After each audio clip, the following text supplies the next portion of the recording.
Hey everyone, so this will be my first video. It's not your usual makeup video or sneaker video, but I did wanted to make this video for a specific support group. For those of you who don't know me, my name is Lisa. I go by L'Essential on most of my social medias. I'm making this video. I wanted to tell, obviously, my title, I wanted to tell people my journey with multiple sclerosis. It hasn't been a long journey. I was diagnosed February 2020, so this year. So there's a lot that I don't know, and I'm pretty sure I'm not the only person that thinks that way. I've been dealing with symptoms for like about 3 years I want to say, and when it first started, I was having a lot of migraines. Migraines were my big thing. And for those of you who never experienced a migraine, please don't. Oh my god, it's terrible. Like, it's like a regular headache, alright, it's just pain in the head. But a migraine, like, I would get nausea. I would get sensitivity to light. I couldn't be in a room with a light turned on. I felt nauseous. It was just really, really, really bad symptoms. I mean, my eye sockets were hurting. Like, really? Your eye socket? Really? But I was getting migraines, and I was dealing with certain symptoms like numbness and tingling, like in my hands, fingers, legs, mostly on the left side at the time. I was like maybe 16. I did a couple of tests, like a nerve test, and one of the doctors at the time said like maybe I had a pinched nerve in my neck. I was like, okay. And 2019 hit, and I was starting to get symptoms where even the medication I was taking was not working, so I was starting to get frustrated. So I saw my first neurologist in 2019. It was in Manhattan. I live in New York. And I saw the neurologist, and he said it was your basic migraines. He gave me Vicodin, which those of you who don't know, it's a narcotic, so it's pretty strong. It ended up working for me the first month. After that, it said, yeah, no, we're not working for you anymore. So I was very disappointed because even minimal medication wasn't working for me. I mean, I've taken Tylenol, Advil, Motrin, Excedrin. I know most of you have taken Excedrin even for the simplest migraine, but I'm just like, no, nothing works for me, nothing. So then I started thinking it was a problem. So I was like, you know what? Let me get a second opinion. So I went and I found an old doctor in Well Cornell in the city. For those of you who don't know, Well Cornell is supposed to be one of the biggest and best hospitals in New York City. So I was like, okay. I went to see her. She did a couple of tests. I had a couple of blood tests done, and they were pretty normal to her standards. She did a couple of balance tests, I think, and she did her clinical indication of me, which means she wrote a letter, stating what she saw, what she felt was different, or what she felt was normal. And basically what the letter said was, I look pretty healthy, I look fine, I don't really have anything. So, that was her indication. But knowing me, and for the people that know me, that was not enough. It was not a good answer. I was like, okay, let me process this for a second and not go like New York stupid on this doctor, because the pain and the stuff I was going through, it did not feel like it was nothing. So I refused to stop fighting. I went on and I said, you know what? I'm going to fight this. I was like, I believe something's wrong. I'm going to stick to it. I'm going to get my answer. So then I saw a third doctor by my primary care doctor. She referred me to her when I had a relapse back in 2019. It happened like around the end. I was at work. I worked the evening shift, so I had like a really, really, really bad migraine that day. And I happened to lose partial vision in my left eye. And right then and there, I knew that something was wrong, because I was like, You don't just lose partial vision in one eye. And when I figured that out, I was looking at my phone and I was like covering my eye just to test it out and make sure I wasn't going, crazy, because I was like, okay, something's wrong here. So then I happened to ask, hey, do you know any other doctor that can help me? Because the doctors that I've seen believe that I have nothing wrong with me, especially since that happened. And my doctor could tell by the way I was looking at her, because since this eye lost partial vision, I was mostly looking at everything in this eye. So she's like, yeah, I can tell by the way you're looking at me that you have something going on.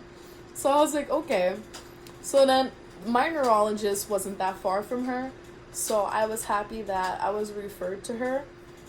And when I saw her, she did all the normal, examinations. I gave her everything I did. I did like 3 MRIs with contrast, which are so annoying, but I did them. And when I did them, I happened to have 2 lesions in my brain on the left side. So what a lesion is like a substance of white matter in your brain that's damaged tissue. And the only 2 ways where that can happen is either a disease or trauma. Now, I know I could be a little slow, but I was like, I didn't have no trauma. I didn't hit my head. I didn't fall. I had nothing wrong with me. So I was like, it can't be that. So I ruled it out that it was a disease. So I was expecting this. Especially from my reports, I was expecting that I had something autoimmune going on. So then, my neurologist offered to do a spinal tap, which means they go in with a needle syringe and they extract spinal fluid from your lower back, which helps them indicate if you have any abnormal or high antibodies. Just so happens that I did. So I still remember this day because I had it done in February. And 3 days after I had the spinal tap done, I wasn't getting better. And it just so happened I had a spinal leakage. And what that means is that the blood didn't clot from the first spinal tap. So I was leaking fluid from my brain and it was really painful. I mean, every time I got up, I was in pain. So I had to go back into the hospital, back into the OR, and they had to do an epidural blood patch, which means an indication, yes, I got an epidural needle. It's like, this shit is like this big. Like, thank God I didn't see it before, because I would have freaked out. I would have said, nah, I'm out of this bitch. Because it was super, it was like this big. Like, I was shocked. But what that means is that they insert a very big needle into your back. And they take out blood, fresh new blood, wherever they can take it from, and they inject it in your back. So that way your clot can resurface and it can close, so that way you stop the leak. So yeah, after I went through all of that, I didn't get better till like a week, so I was very frustrated. It was very painful. I really couldn't walk as much, but I got better. And around the end of February, my doctor called me back and, she explained to me what she saw and what she felt. And she said that the whole package and everything that I was going through made sense, that it was 100% multiple sclerosis. And at that moment, I remember that day because I was like literally on my way to work. Like, I was outside, and I can tell you, I don't know how I processed that information the entire day I was at work, but I did it. I had no choice but to do it. So I was like, yeah, this is something tough to process. So for a person who literally was minutes away from their job, I took it pretty well. But it was also very hard for me, and I think it's still hard for me now. I still don't know enough to process this correctly. Like I said, I was diagnosed in February of 2020, so I'm still very, very, very new, and also to be one of those people who are diagnosed at an early age, it really puts you in a position where you're like, you have enough room to learn, but you don't know where to start. And there's hundreds of resources out there. I mean, I've searched up, I've printed out, and highlighted all the stuff that I felt like would help me learn more about how I should deal with the symptoms when I have them. And not just by taking the disease modifying therapy. You know what I mean? Because I do the injection, but I mean, I have a love-hating relationship for it, because the injection that I do, Avonex, for those of you out there that have MS, you probably started with this or later on, or you're already on it. It sucks. Like, I don't know if it's just me, but it sucks. Like, this medication gives you flu-like symptoms for 24 hours, and sometimes for me, it's longer. So I sit there and I start procrastinating on why I have chills, body aches, feeling like I have a fever, and it's the medication. So that part, I feel like it sucks.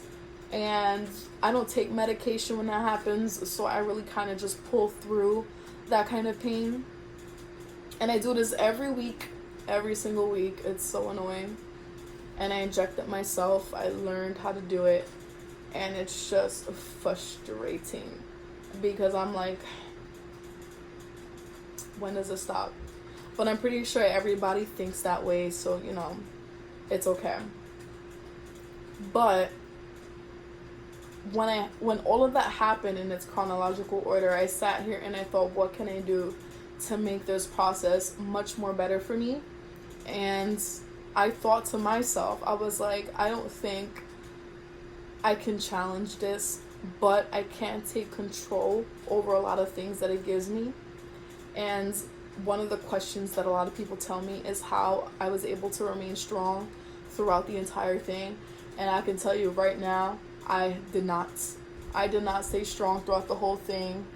I definitely could have handled it better. I can handle it better now.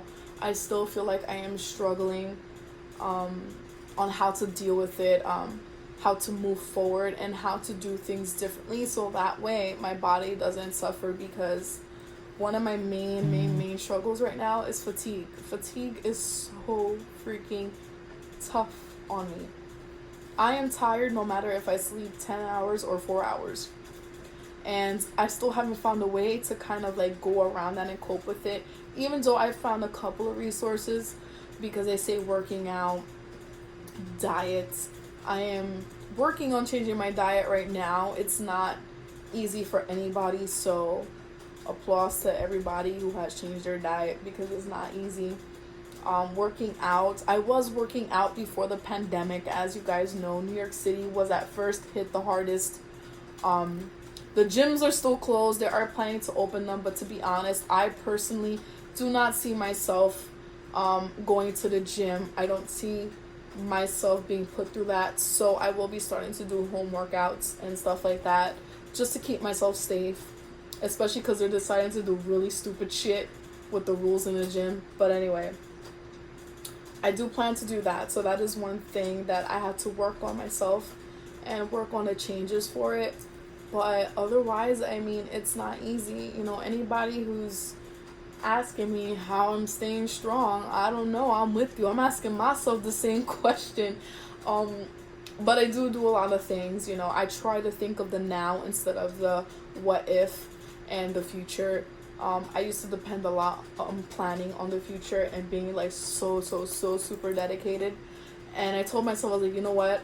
I am not going to do that anymore. I am going to make sure I focus on important things like my activity, my mental health, my spiritual health, and physical important things that I have to do right now.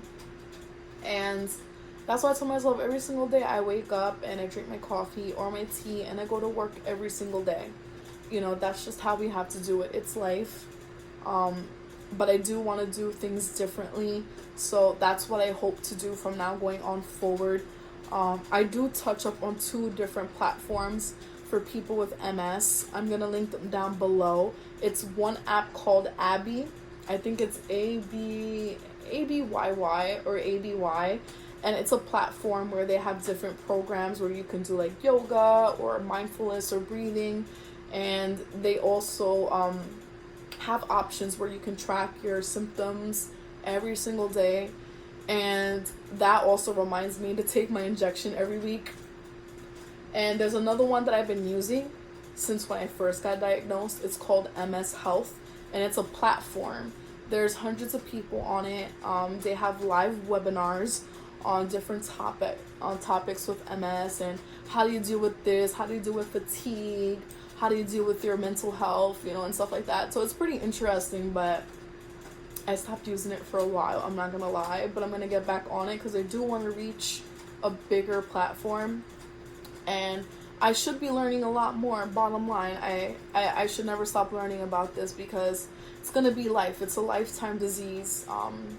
There's 4 stages of it, and I'm only on the first stage, so thank the Lord for that. But it's definitely a different ball game when you're dealing with something like that, and I hope I can reach out to a bigger group of people. I'm making this video to share my story, but soon I will be starting a personal blog of mine. Please subscribe below so that way we can stay in touch, because I'm definitely going to start a really, really, really huge platform, and not only for people with MS, anybody with an autoimmune disease. I want us to reach out together. I want us to start talking. I want us to start sharing our stories, because for people like me who are just starting out learning this, it's really hard to learn it just by looking it up on Google. I only know personally 2 people with multiple sclerosis, and I feel that's not enough for the stories I want to hear. I want to learn from other people on how they've dealt with this, so that way I know how I can deal with it, because it's always going to be a learning game. So I'm definitely reaching out to have that goal. I want to be able to have people reaching out to me, telling me their stories, not just to help other people and them, but to also help me.